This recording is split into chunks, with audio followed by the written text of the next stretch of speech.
নমস্কার বন্ধুরা, আজকে আমি আপনাদেরকে পটল চিংড়ি একেবারে অন্যরকম রান্না করে দেখাবো। আপনারা প্রথম থেকে পুরো ভিডিওটা দেখুন প্লিজ, শেষ পর্যন্ত আমি কিভাবে পটল চিংড়ি আজ রান্না করি।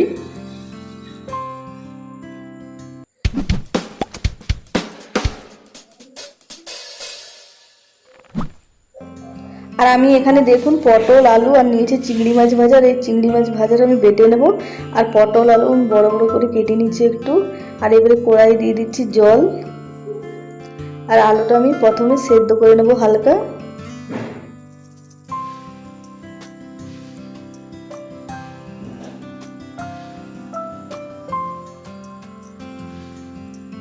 আর আলুর মধ্যে এবারে পরিমাণ মতো দিয়ে দেবো নুন আর দিয়ে দেবো হলুদ গুঁড়ো।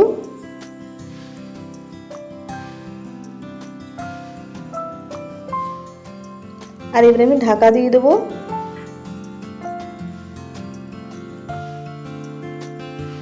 কিছুক্ষণ পর ঢাকাটা খুলে নিচ্ছি।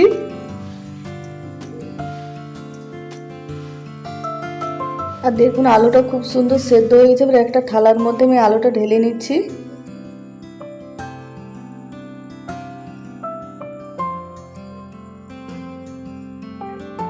আর এবারে কড়াই দিয়ে দিচ্ছি আমি সরষের তেল। এবারে আমি পটলটা ভেজে নেব।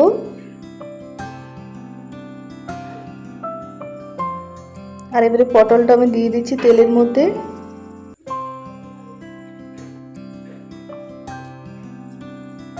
আর পটলের মধ্যে আমি দিয়ে দিচ্ছি পরিমাণ মতো নুন। আর পটলটা খুব ভালো করে ভেজে নেব।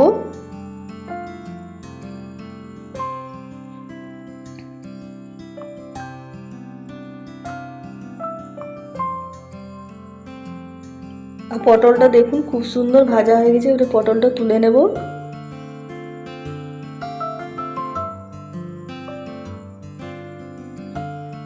কড়াই আমি আবার দিয়ে দিচ্ছি সরষের তেল। এবারে সেদ্ধ করে রাখা আলুটা ভেজে নেব।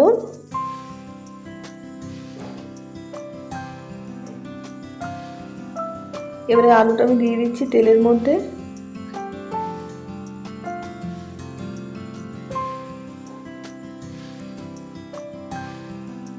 আর আলুটা দেখুন খুব ভালো করে ভাজা হয়ে গেছে, আমি তুলে নিচ্ছি।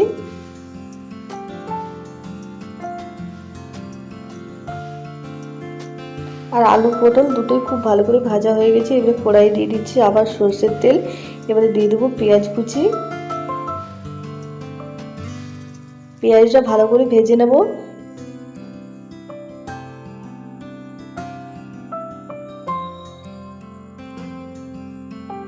পেঁয়াজটা খুব ভালো করে ভাজা হয়ে গেছে। এবারে দিয়ে দিচ্ছি টমেটো কুচি।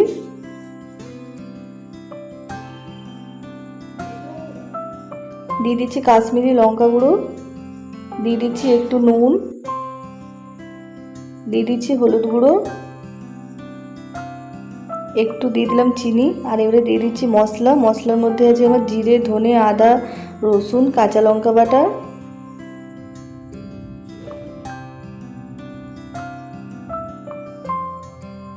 আর এবারে মশলাটা খুব ভালো করে কষিয়ে নেব।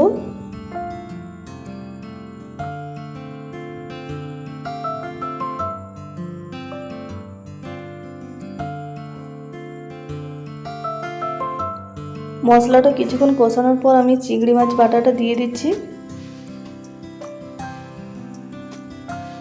আর চিংড়ি মাছ বাটাটা মশলার সঙ্গে খুব ভালো করে মিশিয়ে নিলাম।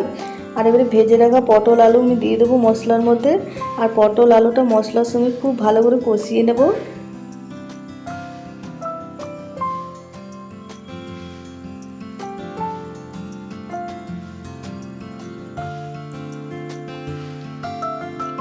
খুব ভালো করে পটল আলু মশলার সঙ্গে কষিয়ে নিচ্ছি। এবারে দিয়ে দিচ্ছি জল। আর আমি খুব বেশি জল দেবো না, কারণ আলুটা আমি সেদ্ধ করে নিয়েছি। আর পটলটা ভাজার সময় খুব ভালো করে সেদ্ধ হয়ে গেছে, তার জন্য আমি একটু জল দেবো।